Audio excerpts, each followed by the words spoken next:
இடுப்பிலே இருந்த துண்டை தோளிலே மாற்றி போடுவதற்கு உரிமை விட்டு கொடுத்த இயக்கம் தந்தை பெரியாருடைய இந்த இயக்கம். அப்படி பேசிக் கொண்டிருந்த சீமான் இன்றைக்கு வயிற்று பிழைப்புக்காக, கேவலம் ஒரு சான் வயிற்றுக்காக இந்த ஈனப்பிழைப்பை நடத்த வேண்டும் என்று சொல்லி இவர் நிச்சயமாக தேவையே இல்லை. நீங்களே எப்படின்னா அப்படி உங்களுடைய பார்ப்பு எப்படி இருக்கும்? சாட்டை துறைமுருகனாகட்டும், காளியம்மாளாகட்டும் என்ன பேச்சு பேசுகிறார்கள், எவ்வளவு கேவலமாக பேசுகிறார்கள். தனிமனித தாக்குதலை நீங்கள் யோக்கியமாக நடந்து கொண்டிருக்கிறீர்களா? உங்களுடைய வண்டவாளத்தை தான் ஒவ்வொரு நாளும் மீடியாக்களில போட்டு கிளிக்கிறாங்களே. நீங்கள் எத்தனை பெண்களை சீரழித்தீர்கள் என்று கிளிக்கிறார்களே. முடா குடிகாரையா நீங்க கள்ளக்குறிச்சி கள்ளசாராயத்தை பத்தி பேசலாமா? சாராயத்தை பத்தி பேசுவதற்கு உங்களுக்கு என்ன யோக்கியது இருக்குது? ஒழுக்கத்தை பற்றி பேசுவதற்கு உங்களுக்கு என்ன யோக்கியது இருக்கிறது நான் கேட்கிறேன். கலைஞரை சண்டாளன் என்று சொல்லுகிறீர்களே, இதே மகன் சீமான் என்று சொன்னால் உங்களுக்கு கோபம் வருமா வராதா? தமிழனுக்கு எத்திசையிலே இருந்து ஆபத்து வந்தாலும் சரி, எதிர்ப்பு வந்தாலும் சரி, அந்த எதிர்ப்பை, ஆபத்தை முறியடிக்கக்கூடிய ஒரு கேடயமாக, ஒரு பாதுகாப்பு அரணாக இன்றைக்கு திமுக தான் இருக்கிறது. தேர்தல் வந்தா எல்லா அரசியல் கட்சிகளுக்கு செலவு, ஆனால் தேர்தல் வந்தால் உங்களுக்கு வரவு. தேர்தல் வந்தா நீங்க காசு பாக்குறீங்க. ஒரு வார்டு கவுன்சிலரே ஆகாததுக்கு முன்னாடியே நீங்க இவ்வளவு கோடிகளை சூட்டி இருக்கிறீர்கள் என்று சொன்னால், உங்கள் கையிலே தமிழ்நாட்டுடைய முதலமைச்சர் அந்த ஆட்சி பொறுப்பை, ஆட்சி கட்டளை உங்களுக்கு கொடுத்தா நீங்க என்ன பண்ண போறீங்க? ஞாபகம் வைத்து கொண்டு பேசுங்கள், நாவடங்கி பேசுங்கள். நாங்க இதுவரைக்கும் சும்மா இருந்தோம். உங்களை பற்றி அத்தனை உண்மை விவரங்களையும் புள்ளி விவரமா கையில வச்சிருக்கிறோம். நார்நார கிழித்து விடுவோம், ஜாக்கிரதை வச்சுக்கோங்க. நாம் தமிழர் கட்சியினுடைய ஒருங்கிணைப்பாளர் திரு சீமான் அவர்கள் கடந்த காலங்களிலே தன்னுடைய கட்சி ஆரம்பித்த பின்னால் மிக கேவலமாக தனிமனித தாக்குதலை ஒவ்வொரு தலைவர்கள் மீதும் தொடுப்பது என்பது வாடிக்கையாகிவிட்டது. இதை நாங்கள் கடந்து செல்வோம் என்று தான் நினைத்து கொண்டிருந்தோம். இவ்வளவு காலமாக சீமான் அவர்களை ஏதோ அவர் உளறி கொண்டிருக்கிறார், உளறி கொண்டு போகட்டும் என்று சொல்லி அதை கடந்து போவோம், இவரை பற்றி பேசுவதை தவிர்ப்போம் என்று சொல்லி தான் இவ்வளவு காலம் அமைதியாக இருந்தோம். ஆனால் இது ஒரு வரம்பு மீறி, எல்லை மீறி இவருடைய பேச்சு போய்கொண்டிருக்கிறது. தமிழ்நாட்டில் இருக்கக்கூடிய அரசியல் தலைவர்களை மிக கேவலமாக, அதுவும் இந்த சமூகத்திற்காக, கடைக்கோடி சமூகத்தில் இருந்து பிறந்து வந்து இந்த நாட்டினுடைய பிற்படுத்தப்பட்ட, தாழ்த்தப்பட்ட கோடிக்கணக்கான மக்களுடைய வாழ்வாதாரங்களை பெருக்குவதற்கு என்ன வழி என்று யோசித்து அவர்களுக்காகவே பல திட்டங்களை தீட்டி, சட்டங்களை வகுத்து இன்றைக்கு உலக நாடுகளிலே பிற்படுத்தப்பட்ட, தாழ்த்தப்பட்ட தமிழர்கள் இன்றைக்கு பொறியாளர்களாக, மிகப்பெரிய அறிவியல் மேதைகளாக, விஞ்ஞானிகளாக, மருத்துவர்களாக இன்றைக்கு வலம் வந்து கொண்டிருக்கக்கூடிய ஒரு வாய்ப்பு உருவாகி இருக்கிறது என்று சொன்னால், இதற்கு முழு காரணமும் மிகவும் பிற்படுத்தப்பட்ட ஒரு சமூகத்திலே பிறந்து வந்த முத்தமிழறிஞர் டாக்டர் கலைஞர் அவர்கள் தான். டாக்டர் கலைஞர் அவர்கள் இன்றைக்கு அவர் போட்ட அந்த தொலைநோக்கு திட்டங்களினாலே தான் இன்றைக்கு இந்தியாவிலேயே தமிழ்நாடு முதன்மை மாநிலமாக இன்றைக்கு திகழ்ந்து கொண்டிருக்கிறது என்று சொன்னால் அது மிகையாகாது. அது நிச்சயமாக சால பொருந்தும். இன்றைக்கு கல்வி, மருத்துவ வகைகளிலே இன்றைக்கு தமிழ்நாடு மற்ற மாநிலங்களை காட்டிலும் அதீத வளர்ச்சி இன்றைக்கு பெற்றிருக்கிறது. இன்றைக்கு தமிழ்நாடு என்று சொன்னால் இன்றைக்கு ஒப்பீட்டளவிலே பார்க்கிற போது இந்தியாவிலேயே மிகச்சிறந்த ஒரு மாநிலமாக இன்றைக்கு மிக சிறந்த கட்டமைப்போடு இன்றைக்கு தமிழ்நாடு இன்றைக்கு முன்னேறி கொண்டிருக்கிறது. அப்படிப்பட்ட ஒரு மிகப்பெரிய ஒரு முன்னேற்றத்திற்கு எல்லா வகையிலேயும் இன்றைக்கு, எல்லா தளங்களிலேயும் இன்றைக்கு நம்முடைய பிற்படுத்தப்பட்ட, தாழ்த்தப்பட்ட தமிழர்கள் இன்றைக்கு, இளைஞர்கள் இன்றைக்கு முன்னேறி இருப்பதற்கு மிக காரணம் இன்றைக்கு திராவிட இயக்கம் இந்த மண்ணிலே கால் ஊன்றி இன்றைக்கு 100 ஆண்டு காலமாக இங்கே கால்பதித்துடைய விளைவுதான் நண்பர்களே. அந்த திராவிட இயக்க சித்தாந்தம் தான் இன்றைக்கு இந்த இளைஞர்களை மிகப்பெரிய அளவிற்கு உயர்த்தி காட்டியிருக்கிறது. கால் சட்டை ஓடுவதற்கு கூட அனுமதி மறுக்கப்பட்ட இந்த மண்ணிலே, 2000-3000 ஆண்டு காலமாக செருப்படிவதற்கு கூட அனுமதி மறுக்கப்பட்ட இந்த மண்ணிலே இன்றைக்கு இடுப்பிலே, தோளிலே துண்டு போடுவதற்கு கூட உரிமை இல்லை. அப்படிப்பட்ட இந்த மக்களுக்கு அந்த தோளிலே இருக்கக்கூடிய இடுப்பிலே இருந்த துண்டை தோளிலே மாற்றி போடுவதற்கு உரிமை விட்டு கொடுத்த இயக்கம் தந்தை பெரியாருடைய இந்த இயக்கம். இந்த திராவிட இயக்க சித்தாந்தம் தான், இந்த திராவிட இயக்க தத்துவம் தான் இப்படிப்பட்ட ஒரு மிகப்பெரிய ஒரு செழிப்பான ஒரு முன்னேற்றத்தை இன்றைக்கு அந்த உரிமைகளை இந்த மக்களுக்கு, இங்கிருக்கக்கூடிய கோடிக்கணக்கான தமிழர்களுக்கு பெற்றுக் கொடுத்திருக்கிறது என்று சொன்னால் அது மிகையாகாது. யாராவது மறுக்க முடியுமா? ஆக திராவிட இயக்கம் என்பதே எங்களுக்கு புலியேப்பக்காரனை பற்றி கவலையே இல்லை. இந்த திராவிட இயக்கத்துடைய சித்தாந்தம் என்பது பசியேப்பக்காரனை பற்றித்தான் கவலை, பாதிக்கப்பட்ட மக்களை பற்றித்தான் கவலை. அப்படிப்பட்ட அந்த பாதிக்கப்பட்ட மக்களுக்காக ஆரம்பிக்கப்பட்டதுதான் இந்த திராவிட இயக்கம். இவர் சீமான் ஆரம்பத்தில் எங்களோடு பெரியார் திராவிட கழகத்திலே பயணித்த போது இவர் பேசாத மேடைகள் இல்லை, பேசாத பேச்சுக்கள் இல்லை. அந்த பழைய பேச்சுக்களை அவருடைய பல காணொலிகளிலே இன்றைக்கு நம்முடைய தோழர்கள் பதிவிட்டுக் கொண்டு இருக்கிறார்கள். அதை நீங்கள் பார்த்தாலே தெரியும். ஆக அப்படி பேசிக்கொண்டிருந்த சீமான் இன்றைக்கு வயிற்று பிழைப்புக்காக, கேவலம் ஒரு சான் வயிற்றுக்காக இந்த ஈனப்பிழைப்பை நடத்த வேண்டும் என்று சொல்லி இவர் நிச்சயமாக தேவையே இல்லை. இவருடைய இந்த ஈனப்பிழைப்பு பிழைக்க வேண்டிய அவசியமே இல்லை. தன்னுடைய வயிற்றுக்காக, வயிற்றை கழுவிக் கொள்வதற்காக தான் கால் பதித்த அந்த திரைப்படத்துறையிலே எந்த சாதனையும் இவர் புரியல. இவர் இயக்கிய படங்கள், பல படங்கள் தோல்வியைத்தான் தழுவின. அது ஒன்றும் பெருசாக சம்பாதிக்கல.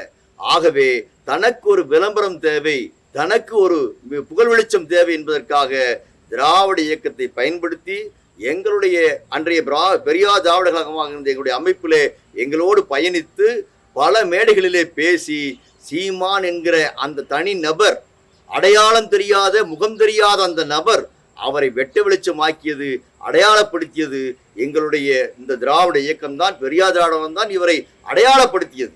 அந்த அடையாளத்தை மிகப்பெரிய வாய்ப்பாக பயன்படுத்தி கொண்டு இன்றைக்கு இதே எந்த ஏணியிலே ஏறி வந்தோமோ அதே ஏணியை எட்டி உதைக்கக்கூடிய அந்த வேலையை சீமான் அவர்களே நீங்கள் செய்து கொண்டிருக்கிறீர்கள். கொஞ்சம் ஞாபகம் வைத்து பாருங்கள், நன்றியோடு நினைத்து பாருங்கள். இன்றைக்கு பிரபாகருடைய பிள்ளை, பிரபாகருடைய தம்பி என்று வாய்க்கு வாய் ஒவ்வொரு நிமிடத்துக்கு கூட முழங்குகிறீர்களே, அந்த பிரபாகரனை உங்களுக்கு தெரியுமா? பிரபாகரனை யாரென்று உங்களுக்கு தெரியுமா? அவரிடத்திலே உங்களால் அணுக முடிந்திருக்குமா? யாருடைய தயவால், யாரால் நீங்கள் ஈழத்துக்கு சென்றீர்கள்? எதற்காக சென்றீர்கள்? அங்கே சென்ற போது நீங்கள் என்னவோ மணிக்கணக்கிலே நீங்கள் அவரோடு உரையாடியதாகவும், ஏதோ அவர் ஆமைக்கறி போட்டதாகவும், அதுவும் கையில் ஏக்ஷனோட சொல்றாரு. அந்த ரிவால்வரை இயக்குவதை கூட தம்பி பிரபாகர் அவர்கள் தனக்கு சொல்லிக் கொடுத்ததாக சொல்லி கற்பனை கதைகளை சினிமாக்களில் வேண்டுமானால் நீங்கள் கதைகளை கட்டவிழ்த்து விடலாம், அதை மக்கள் ஏற்றுக்கொள்வார்கள். ஆனால் நீங்கள் எங்களிடத்திலே உங்களோடு இருந்தவர்கள், உங்களோடு பயணித்தவர்கள், இன்றைக்கு இருக்கக்கூடிய நாங்கள் இருக்கிற போதே இப்படிப்பட்ட அப்பட்டமான பொய்யை சொல்லுகிறீர்களே. அன்றைக்கு எவ்வளவு நேரம் உங்களுக்கு அனுமதி கிடைத்தது? தம்பி பிரபாகர் அவர்களோடு நீங்கள் பேசுவதற்கு 2-3 நாட்கள் தவம் இருந்து ஒரே ஒரு புகைப்படம் எடுத்துக் கொள்கிறேன் என்று சொல்லி அதன் அடிப்படையிலே ஒரு புகைப்படத்தை எடுத்துக்கொண்டு வந்து விட்டு இன்றைக்கு தமிழ்நாட்டு இளைஞர்கள் மத்தியிலே ஏதோ பிரபாகர் அவர்கள் உங்களைத்தான் இந்த தமிழ்நாட்டு மக்களுக்காக, தமிழ்நாட்டுக்காக, தமிழர்களுக்காக நியமித்தது போல, அவருடைய மிகப்பெரிய மறு உருவம் போல இன்றைக்கு நீங்கள் பீற்றிக் கொண்டிருக்கிறீர்கள், பொய்யை சொல்லுகிறீர்கள். கேவலம் கேவலம் ஒரு புகழுக்காக, வயிற்று பிழைப்புக்காக இப்படிப்பட்ட ஈனத்தனமான காரியத்தையா நீங்கள் செய்வீர்கள்? எங்கே நீங்கள் பிரபாகரை சந்தித்தீர்கள்? எங்கே உங்களிடத்தில் பிரபாகர் சொன்னார்கள்? நிரூபிக்க முடியுமா உங்களால? பச்சை பொய்யை நீங்கள் தினந்தோறும் கட்டவிழ்த்து விட்டுக் கொண்டிருக்கிறீர்கள். ஆகவே நாவடக்கி பேசுங்கள். நீங்கள் இதுவரையிலே பேசியது எதையோ பேசுவீர்கள், நாங்கள் கடந்து போனோம்.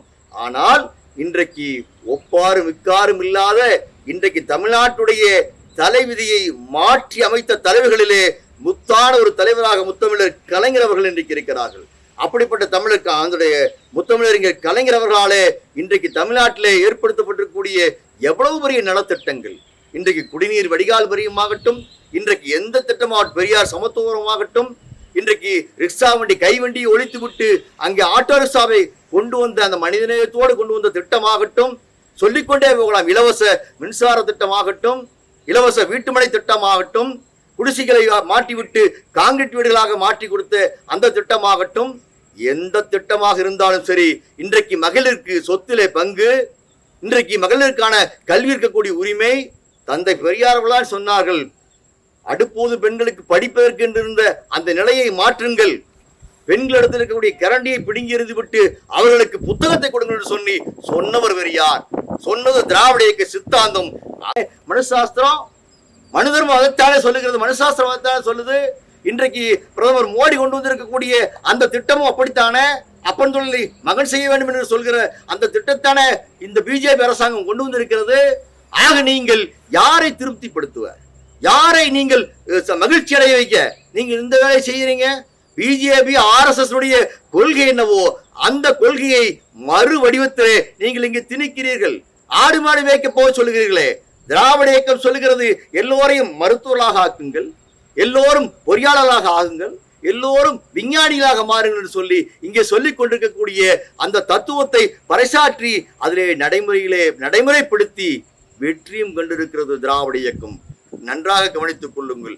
ஆகவே அப்படிப்பட்ட திராவிட இயக்கத்தை நீங்கள் வீழ்த்தி விட்டு ஆடு மாடு மேய்ப்பெல்லாம் நான் அரசூழியனாக்குவேன் என்று சொல்லி கேவலமாக சொல்லுகிறீர்களே. அதை விட இன்னும் ஒரு முட்டாள்தனமான ஒரு திட்டம், நான் முதல்வனாகிவிட்டால் உன்னுடைய கனவே அதுதானே. கனவே தமிழ் தேசத்துடைய கனவே முதலமைச்சர் ஆவதுதானா? முதலமைச்சர் ஆகிவிட்டால் கச்சத்தீவை உடனே மீட்பேன், சிங்களவன் அங்கே வந்து விடுவானா, சுட்டு பொசுக்கி விடுவேன். உன்னால் அப்படி சொல்றீங்களே, உங்களால முடியுமா? சிங்களவன் அங்கே வந்தால் உங்களால் சுட முடியுமா? சிங்கள அரசை எதிர்த்து, ஸ்ரீலங்கா அரசை எதிர்த்து உன்னாலே ஒரு மாநிலத்துடைய முதல்வராக நீ வந்தால் கூட, அப்படியே முதல்வர் ஆனால் கூட உன்னால் எதிர்த்து போரிட முடியுமா? நீ கட்சி ஆரம்பிக்கிற போது நீங்கள் என்ன சொல்லி உறுதிமொழி எடுத்தீர்கள்? இந்திய அரசியலமைப்பு சட்டத்திற்குள்ளே இந்தியாவில் கூடிய எந்த மாநிலமாக இருந்தாலும் சரி, அந்த அரசியலமைப்பு சட்டத்தை மீறி எதுவும் செய்துவிட முடியாது. அதுக்கெல்லாம் ஒப்புதல் கொடுத்து கையெழுத்து போட்டு விட்டு தானே நீங்கள் கட்சியை ஆரம்பித்தீர்கள். உங்களுக்கு அனுமதியை மத்திய அரசு வழங்கியது. ஆகவே உங்களுக்கு அனுமதி அளித்த அந்த மத்திய அரசுக்கு எதிராக அந்த மத்திய அரசை மீறி உங்களால் செய்துவிட முடியுமா? நான் இங்கிருந்து போலீஸ் அனுப்புவேன், நான் இங்கிருந்து தமிழ் தேசிய ராணுவத்தை அனுப்புவேன் சொல்லி இதெல்லாம் சினிமாவிலே பேசுவதற்கு, அங்கே அளப்பதற்கு, கதையளப்பதற்கு வேண்டுமானால் அங்கே இடம் இருக்கலாம். ஆனால் நிஜத்திலே உண்டா? நீங்கள் என்றைக்காவது நிஜத்தை பற்றி கனவு கண்டது உண்டா? பூரா முழுக்க முழுக்க பொய்யையும் பித்தனாட்டத்தையும் பேசி யாருக்காக, எதற்காக அப்படியெல்லாம் நீங்கள் ஒரு பதவிக்கு வர வேண்டும் சொல்லி கேவலமாக இல்லையா? முதல் நீங்க வரலாற்றை படியுங்கள் சீமான் அவர்களே, முதல்ல வரலாற்றை படியுங்கள். நுனிப்புள் மேய்வது போல இந்த வாட்ஸ்அப்லையும் பேஸ்புக்கில் முகநூலில் வரக்கூடிய செய்திகளை படித்துக் கொண்டு இங்கே தமிழ்நாட்டுக்குள்ளே இருக்கக்கூடிய இளைஞர்கள் மத்தியிலே அரசியல் பேசுவது என்பது அநாகரிகமானது. திராவிட இயக்கம் தான் தமிழ்நாட்டுக்குள்ளே மேடை நாகரிகத்தை கட்டுக் கொடுத்தது. அதுக்கு முன்னாடி இப்படிப்பட்ட ஒரு மேடை நாகரிகமே இல்லை. யாரையும் ஆயிரம் கருத்து வேறுபாடுகள் இருக்கலாம், ஆயிரம் கருத்து வேறுபாடு இருக்கலாம். ஆனா அதே நேரத்தில் ஒருவரை கூட தனி மனித தாக்குதலை எந்த அரசியல் தலைவர்களையும் கடந்த காலங்களிலே செய்ததில்லை. இன்றைக்கும் நேர்மையாக இருக்கக்கூடிய அரசியல்வாதிகள் யாரும் செய்வது கிடையாது. உங்களை போல உங்களுடைய வார்ப்பு, நீங்களே எப்படின்னா அப்படி உங்களுடைய வார்ப்பு எப்படி இருக்கும்? சாட்டை துறைமுருகனாகட்டும், காளியம்மாளாகட்டும் என்ன பேச்சு பேசுகிறார்கள், எவ்வளவு கேவலமாக பேசுகிறார்கள். தனி மனித தாக்குதலை பற்றி பேசுவதற்கு உங்களுக்கு என்ன யோக்கியதை இருக்கிறது என்று நான் கேட்கிறேன். தந்தை பெரியார் சொன்னார், பொது வாழ்க்கையில் இருப்பவருக்கு அளவு கடந்த நாணயமும் ஒழுக்கமும் வேண்டும் என்று சொன்னார். ஆக அப்படிப்பட்ட அந்த அளவு கடந்த நாணயமும் ஒழுக்கமும் உங்களிடத்திலே கடுகளவாவது இருக்கிறதா? என்ன ஒழுக்கம் உங்களிடத்தில் இருக்கிறது? தனிமனித ஒழுக்கத்தை, கலைஞருடைய குடும்பத்தை பற்றி இவ்வளவு பேசுகிறீர்களே, உங்களுக்கு பேசுவதற்கு என்ன யோக்கியது இருக்கிறது? நீங்கள் யோக்கியமாக நடந்து கொண்டிருக்கிறீர்களா? உங்களுடைய வண்டவாளத்தை தான் ஒவ்வொரு நாளும் மீடியாக்களில போட்டு கிளிக்கிறாங்களே. நீங்கள் எத்தனை பெண்களை சீரழித்தீர்கள் என்று கிளிக்கிறார்களே, அவ்வளவு ஏன்? சாட்சியாக நானே இந்த நேரத்தில் ஒரு கருத்தை சொல்லுகிறேன். நீங்கள் எங்களோடு பயணித்த காலத்திலே ஒரு வழக்கிலே கைதாகி நிபந்தனை ஜாமீனிலே மதுரையிலே நீங்கள் அங்கே ஓட்டலில் அறையெடுத்து தங்கி இருந்த போது நம்மோடு பயணிக்கிறார், பெரியார் கருத்துக்களை அழகாக பேசுகிறார். ஆக அற்புதமான ஒரு பிரச்சாரம் நமக்கு கிடைத்து விட்டார் அடிப்படையிலே உங்களை பார்ப்பதற்கு, உங்களுக்கு மதிப்பு கொடுத்து நாங்கள் மதுரைக்கு தோழர்களோடு வந்தேன். அப்பொழுது வந்து உங்களுடைய அறைக்குள்ளே வருகிறோம், நாங்கள் தோழர்களோடு வருகிறோம். உள்ளே அறைக்குள்ளே நுழைந்த போதே ஒரு விதமான வாடை அடித்தது. எனக்கு அப்பொழுதே சந்தேகம், சரி யாரோ வந்திருப்பவர்கள், உடனிருக்கக்கூடிய தோழர்கள் யாராவது ஏதாவது மது அறிந்திருப்பார் போல இருக்கிறது என்று நான் நினைத்துக் கொண்டு விட்டேன். ஆனால் சிறிது நேரத்தில் நாங்கள் ஒரு அரை மணி நேரத்துக்கு மேல் அங்கே அமர்ந்திருந்தோம். அப்பொழுது ஒருவராக வருகிறார்கள். வருகிற போது தண்ணீர் கேன்ல பார்த்தா கலரா ஒரு திரவம் இருந்தது. தண்ணி வந்து இந்த கலர் இருக்குமான்னு நான் கூட நினைத்து கொண்டிருந்தேன். அப்புறம் பார்த்தா வருபவர்கள் எல்லாம் அந்த கேனில் இருந்து டம்ளரை எடுத்து ஒவ்வொருத்தரா புடிச்சு குடிச்சுக்கிட்டு போறான். அப்ப பாட்டல சாராயம் குடிச்சா கூட கம்மியா குடிக்க முடியும் சொல்லி கேனில நிரப்பி நீங்களும் உங்களுடைய தோழர்களும் அங்கே குடித்துக் கொண்டிருந்தீர்களே. முடா குடிகாரையா நீங்க கள்ளக்குறிச்சி கள்ளசாராயத்தை பத்தி பேசலாமா? சாராயத்தை பத்தி பேசுவதற்கு உங்களுக்கு என்ன யோக்கியதை இருக்குது? ஒழுக்கத்தை பற்றி பேசுவதற்கு உங்களுக்கு என்ன யோக்கியதை இருக்கிறது நான் கேட்கிறேன். ஆக நீங்கள் முதல்ல யோக்கியனா நடந்து கொள்ளுங்கள், பிறகு மற்றவுடைய யோக்கியதை பற்றி விமர்சனம் செய்யுங்கள், நாங்கள் அதை ஏற்றுக்கொள்கிறோம். நீங்கள் எந்த வகையிலேயும் யோக்கியமாக இல்லை, உங்களிடத்தில் தனி மனித ஒழுக்கம் கொஞ்சம் கூட கிடையாது. அப்படி இருக்கிற போது கலைஞர் குடும்பத்தை, கலைஞரை சண்டாளன் என்று சொல்லுகிறீர்களே, உங்களுக்கு என்ன தகுதி இருக்கிறது? இது அயோக்கியத்தனமாக இல்லையா? சண்டாளன் என்று யார் சொல்வது? மனுசாஸ்திரம் சொல்லுகிறது. பார்ப்பானுக்கும் சூத்திரனுக்கும் பிறந்த பிள்ளைகளுக்கு பேர் சண்டாளன் என்று அவன் மனுசாஸ்திரத்தை எழுதி வைத்திருக்கிறான். அப்ப நான் சொல்லுகிறேன், அதே மனுசாஸ்திரத்தில் சொல்லுகிற அந்த சண்டாளன்கிற வார்த்தையை நீங்கள் போட்டு கலைஞரை இழிவுபடுத்துகிறீர்களே. ஒப்பாறு மிக்க ஒரு தலைவர், இந்த பிற்படுத்தப்பட்ட கோடிக்கணக்கான தமிழர்களுக்காக சாகிற தருவாய் வரையிலே உழைத்து விட்டு போன ஒரு தலைவர், அவருடைய தகுதியிலே, அவருடைய ஆற்றலிலே, அவருடைய அறிவிலே ஒரு 10% உங்களுக்கு உண்டா? நேருக்கு நேர் விவாதம் செய்ய முடியுமா? அவருடைய அறிவாற்றல் எவ்வளவு தூரம் அறிவாற்றல்! ஆனால் அவரை போய் கொச்சைப்படுத்த வேண்டும் என்பதற்காக கேவலம் நீங்கள் அங்கே மிகப்பெரிய அளவுக்கு கீழே இறங்கி வந்து அவரை சண்டாளன் என்று சொல்லுகிறீர்களே, அதே மனுசாஸ்திரம் தான் சொல்லுகிறது. பிற்படுத்தப்பட்ட தாழ்த்தப்பட்ட மக்களை சூத்திரன் என்று சொல்லி மனுசாஸ்திரத்தை எழுதி வைத்திருக்கிறான். சூத்திரன் என்று சொன்னால் என்ன? ராவபகதூர் பட்டமா? டாக்டர் பட்டமா? தேவடியால் மகன் என்று சொல்லி அவன் எழுதி வைத்திருக்கிறான். பார்ப்பான், மனுசாஸ்திரத்தில் எழுதி வைத்திருக்கிறது. அங்கே சூத்திரன் என்று சொன்னால் 7 வகையான அர்த்தத்தை சொல்லுகிறான். போர்ல புறமுதுகு காட்டி ஓடியவர்கள், ஒரு நாள் விலைக்கு வாங்கப்பட்டவன், பார்ப்பானுக்கு ஊழியம் செய்வதற்காகவே பிரம்மாவால் படைக்கப்பட்டவன், இப்படி சொல்லிக்கிட்டு விபச்சாரி மக்கள் என்று சொல்லி நம் எல்லோரையும் இழிவுபடுத்தி வைத்திருக்கிறார்களே, இது எவ்வளவு ஒரு கேவலமான ஒன்று! அப்போ உங்களை சொல்லலாமா? சூத்திரன் என்று சொல்லி எழுதி வைத்திருக்கிறானே, தேவடியால் மகள் என்று சொல்லி மனுசாஸ்திரம் சொல்லுகிறதே, இதே கலைஞரை சண்டாளன் என்று சொல்லுகிறீர்களே, இதே தேவடியால் மகன் சீமான் என்று சொன்னால் உங்களுக்கு கோபம் வருமா வராதா? உங்களுக்கு கோபம் வருமா வராதா? இது பச்சை அயோக்கியத்தனம் இல்லையா? நீங்கள் இப்படி கேட்கலாமா? ஒரு முதுபெரும் ஒரு தலைவரை, ஒரு வயது முதிர்ந்த ஒரு தலைவரை, 5 முறை இந்த மாநிலத்திற்கு முதல்வராக இருந்த ஒரு தலைவரை, இந்த தமிழ் இனத்திற்காக தன்னுடைய எழுத்து, பேச்சு, உயிர், மூச்சு அனைத்தையும் இந்த இனத்திற்காக வாழ்ந்து விட்டு போன ஒரு தலைவரை நீங்கள் பேசுகிறீர்களே, இவ்வளவு இழிவாக பேசுகிறீர்களே, இது எந்த வகையில நியாயம்? இவ்வளவு நாளும் நாங்கள் பொறுத்து கொண்டிருந்தோம். ஆக இன்றைக்கு என்ன திமுகவிற்கு நீங்கள் வக்காலத்து வாங்குகிறீர்களா, கலைஞருக்கு வக்காலத்து வாங்குகிறீர்களா என்று சொல்லி நீங்கள் எல்லாம் கூட நினைப்பீர்கள், எல்லோரும் சொல்லுவார்கள். ஆனால் நாங்கள் தெளிவாக சொல்லுகிறோம், ஏன் நாங்கள் திராவிட முன்னேற்ற கழகத்தை ஆதரிக்கிறோம், ஏன் கலைஞரை இன்றைக்கு நாங்கள் ஆதரிக்கிறோம். கருஞ்சட்டை கலைஞர் என்று சொல்லி எங்கள் தலைவர்கள் பேசியதை இன்றைக்கு புத்தகமாகவே போட்டு நாங்கள் இன்றைக்கு பிரச்சாரம் செய்து கொண்டிருக்கிறோம். ஏனென்று சொன்னால் நண்பர்களே, இன்றைக்கு இருக்கக்கூடிய அரசியல் கட்சிகளிலே பெரியாருடைய சித்தாந்தத்தை, திராவிட இயக்க சித்தாந்தத்தை நடைமுறைப்படுத்துகிற என்று சொன்னால் இங்க இருக்கக்கூடிய பிற்படுத்தப்பட்ட தாழ்த்தப்பட்ட கோடிக்கணக்கான மக்களுடைய வாழ்விற்காக 2000-3000 ஆண்டு காலமாக அடிமைப்பட்டு கிடந்த இந்த சமூகத்தை தூக்கி நிறுத்துவதற்காக அவர்களுக்கு மறுக்கப்பட்ட அந்த கல்வியையும் அந்த வேலை வாய்ப்புகளையும் உருவாக்கி கொடுக்கக்கூடிய இடஒதுக்கீட்டு தத்துவத்தை நடைமுறைப்படுத்துகிற ஒரு கட்சியாக தமிழனுக்கு எத்திசையிலே இருந்து ஆபத்து வந்தாலும் சரி, எதிர்ப்பு வந்தாலும் சரி, அந்த எதிர்ப்பை, ஆபத்தை முறியடிக்கக்கூடிய ஒரு கேடயமாக, ஒரு பாதுகாப்பு அரணாக இன்றைக்கு திமுக தான் இருக்கிறது. இன்றைக்கு திமுக தான் செயல் வடிவில், இன்றைக்கு நடைமுறையில அந்த கட்சி தான் இருக்கிறது. ஆகவேதான் பெரியாருடைய இயலை, பெரியாருடைய கொள்கையை, அவருடைய தத்துவத்தை நானெல்லாம் நேரா பெரியாரை கூட பார்த்தது கிடையாது. அவருடைய எழுத்துக்களை, பேச்சுக்களை தான் கேட்டிருக்கிறேன், படித்திருக்கிறேன். அதையெல்லாம் நன்றாக உள்வாங்கி கொண்டு இன்றைக்கு சாகின்றவரை நமக்கு ஒரே தலைவர் தந்தை பெரியார் என்று சொல்லி நாங்கள் இன்றைக்கு வாழ்ந்து கொண்டிருக்கிறோம். எங்களுக்கு வாழ்வாதாரத்தை பற்றி, எங்களுக்கு சொத்து பற்றி கவலை இல்லை. நாங்கள் பணம் சேர்க்க வேண்டும் என்பதை பற்றி நாங்கள் பெருசா கவலைப்படல. தேவைக்கு ஏற்ப இருந்தால் போதும் என்று சொல்லிக்கொண்டு கொள்கை மட்டும் இருக்க வேண்டும், இந்த கொள்கையை சாகாது நாங்கள் காப்பாற்ற வேண்டும் என்பதற்காக நாங்கள்லாம் இன்றைக்கு வாழ்ந்து கொண்டிருக்கிறோம். ஆக அப்படிப்பட்ட நிலையில இன்றைக்கு இந்த கொள்கைக்கு ஆதரவு சக்தியாக, ஒரு அரசியல் சக்தியாக, அரசியல் வடிவமாக இன்றைக்கு இருப்பது திராவிட முன்னேற்ற கழகம். அதனுடைய உருவாக்கிய பேரறிஞர் அண்ணா அவர்களும் டாக்டர் கலைஞர் அவர்களும் இன்றைக்கு இருக்கக்கூடிய மாண்புமிகு முதலமைச்சர், எங்களை போற்றுதற்குரிய முதலமைச்சர் மு.க. ஸ்டாலின் அவர்களும் தான். இன்றைக்கு அவர்களை போய் அவருடைய மகன் உதயநிதியை கூட நீங்கள் கேவலமாக பேசுகிறீர்களே, கொச்சையாக பேசுகிறீர்களே. அவரை பேசுவதற்கு நீங்கள் எல்லாம் செய்கின்ற செயலுக்கு அவளை பேசுவதற்கு உங்களுக்கு என்ன தகுதி இருக்கிறது? தனி மனித விமர்சனங்களை ஒழித்துவிட்டு நேரடியாக அரசியல் ரீதியாக அவர்கள் ஆற்றுகிற பணிகளிலே குறைகள் இருந்தால் அவற்றை சுட்டிக்காட்டுங்கள், அவற்றை நாங்கள் ஏற்றுக்கொள்கிறோம்.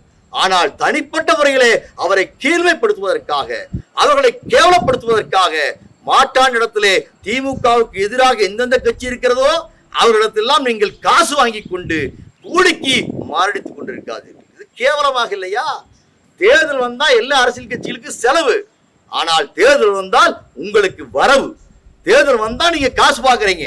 திமுகவை காயடிப்பதற்காக, திமுகவை தனிப்பட்ட முறையிலே அதை அழிக்க வேண்டும் என்பதற்காக எந்த பார்ப்பனையும் துடிக்கிறதோ, எந்த பார்ப்பனை சக்திகள் உருவெடுத்து இன்றைக்கு அத்தனை மீடியாக்களிலேயும் திமுகவுக்கு எதிராக எழுதுகிறதோ, பேசுகிறதோ, நடைமுறைகள் இன்றைக்கு நடந்து கொள்கிறதோ, அதை அனைத்தையும் நீங்களும் செய்கிறீர்கள் என்று சொன்னால் அந்த பார்ப்பானிடத்திலே காசு வாங்கி கொண்டு அந்த திமுக எதிர்ப்பு அரசியல் சக்தியிடத்திலே இருந்து பிஜேபி எல்லா கட்சிகளும் எவனா இருந்தாலும் சரி திமுகவை எதிர்க்கக்கூடிய அத்தனை பேரத்திலையும் காசு வாங்கி கோடி கோடியாக சொத்துக்களை சேர்த்து குவித்துக் கொண்டிருக்கிறீர்களே, இது என்ன யோக்கியமானதா? திமுகவை பற்றி பேசுவதற்கு ஊழல் கட்சின்னு பேசுறீங்களா?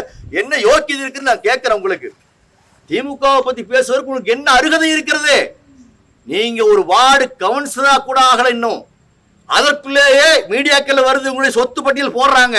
இவ்வளவு கோடிகளை சுருட்டியது எப்படி? நீ எந்தெந்த கட்சியில இருந்து எவ்வளவு கையூட்டு பெற்றாயோ என்று யார் சொல்ல முடியும்? சொல்ல பார்க்கலாம். நீ எப்படி சம்பாதிச்ச?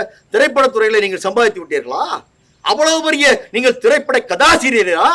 பெரிய வசனகர்த்தாவா? பெரிய இயக்குனரா? ஒரு வெங்காயம் தெரியாது உங்களுக்கு. நீங்க எடுத்த படம் பூரா தோல்வி. எதை வெட்டி விட்டு இருக்கிறீங்க சொல்லுங்க? நல்லா மாட்டுக்கறி சாப்பிட்டுக்கிட்டு உடம்பு நல்லா டைட் பண்ணதான் மிச்சம். என்ன செஞ்சிருக்கீங்க நீங்க? இதுவரைக்கும் நீங்க சாதித்தது என்ன சொல்லுங்க? உங்களுக்கு எப்படி இவ்வளவு கோடிகள் வந்தது?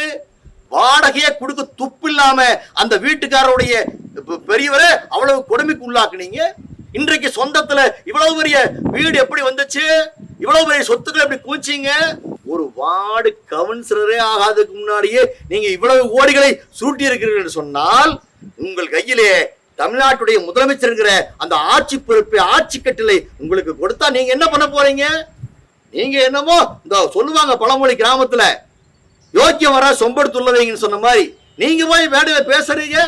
யோக்கிய தன்மையை பற்றி, நியாயத்தை பற்றி, நேர்மையை பற்றி, ஒழுக்கத்தை பற்றி பேசுவதற்கு உங்களுக்கு அருகதை இருக்கிறதா என்பதை சற்று தயவு செய்து ஒரு 5 நிமிடம் தனிப்பட்ட முறையில நல்லா சிந்திச்சு பார்த்துக்கிட்டு அப்புறம் பேசுங்க.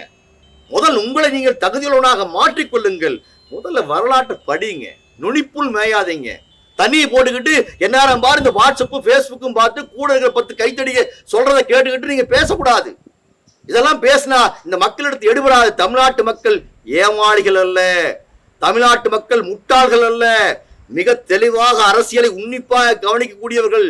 யார் அரசியல் உண்மையான அரசியல் பேசுகிறார்கள், யார் உண்மையாக மக்களுக்கு பாடுபடுகிறார்கள், யார் உண்மையான மக்களுக்கு சரியான நலத்திட்டங்களை அள்ளி வழங்குகிறார்கள் அதை பார்த்து விட்டுத்தான் கடந்த தேர்தலில் திமுக படிப்படியாக ஒவ்வொரு தேர்தலையும் இன்றைக்கு வெற்றி பெற்றுக் கொண்டிருக்கிறது. நீங்க ஒவ்வொரு தேர்தலையும் டெபாசிட் காலி ஆயிட்டே இருக்கு. அதுலயே தெரிய வேண்டாமா மக்களை உங்களை நம்பவில்லை என்று? நீங்கள் பேசுகிற அந்த பொய்யும் புரட்டும் உங்களுடைய வயிற்று பிழைப்புக்காக பேசுகிறீர்களே, அந்த பொய்யும் புரட்டெல்லாம் சினிமாவுக்கு வேணா ஒத்து வரும். சினிமாவில் எதுவுமே நிஜம் அல்ல. சினிமாவில் பேசுவது பூரா பொய், கற்பனை. அந்த கற்பனை ஏதோ பொழுதுபோக்குக்காக கொஞ்ச நேரம் படம் எடுக்கிறாங்க. அது மாதிரி நீங்க இந்த அரசியல் நிறுத்தி விட்டீர்களா? தமிழ்நாட்டு அரசியல் களம் என்ன அவ்வளவு அனாதையாக கிடக்கிறதா? எவன் வந்தாலும் எதை சொன்னாலும் நம்பிவிட்டு மக்கள் அருகிலே ஏற்று உங்களை உட்கார வைத்து அழகு பார்ப்பதற்கு அளவுக்கு தமிழ்நாட்டு மக்கள் என்ன முட்டாள்களா? ஞாபகம் வைத்து கொண்டு பேசுங்கள், நாவடங்கி பேசுங்கள். நாங்க இதுவரைக்கும் சும்மா இருந்தோம். உங்களை பற்றி அத்தனை உண்மை விவரங்களையும் புள்ளி விவரமா கையில வச்சிருக்கிறோம். நார்நாரா கிழித்து விடுவோம், ஜாக்கிரதை வச்சுக்கோங்க. நார்நாராக கிழித்து தொங்க விட்டு விடுவோம். கொஞ்சம் ஞாபகம் வச்சுட்டு பேசுங்க. அதுவும் கலைஞர் அவர்களை திமுக மட்டுமே டார்கெட் பண்றீங்களே, ஏன் மற்ற அரசியல் கட்சியெல்லாம் ரொம்ப யோக்கியங்களோ? எல்லா அரசியல் பிஜேபி, அதிமுக எல்லா கட்சியுமே எல்லாம் யோக்கிய கட்சிகளா? எவனுமே ஊழல் பண்ணலையா? யாருமே சரியா பண்ணிட்டாங்களா? இவங்க மட்டுமே ஊழல் பண்ண மாதிரி, இவங்க மட்டுமே சொத்து சேர்த்தன மாதிரி, இவங்க மட்டுமே எல்லா வகையிலையும் தவறா நடக்கிற மாதிரி ஒரு பிம்பத்தை உருவாக்குறீர்களே. நீங்க யோக்கியனா இருந்தால் யார் தவறு செய்தாலும் சுட்டி காட்ட வேண்டும், அதுதான் மாண்பு. யார் தப்பு செஞ்சாலும் சரி அவனை சுட்டி காட்டணும், அதுதான் மாண்பு. அதை விட்டுக்கிட்டு திமுக மட்டுமே டார்கெட் பண்றது, தேர்தல் வருகிற போது பூரா திமுக பத்தியும் எடுத்து பேச வேண்டியது, அதிமுகவை பத்தியோ அல்லது எடுத்து நிற்கக்கூடிய எந்த கட்சி பிஜேபி பத்தியோ எதையும் வாயா திறக்கிறது இல்ல. எச் ராஜா போட்டு மானத்தை வாங்குறாரு உங்களை.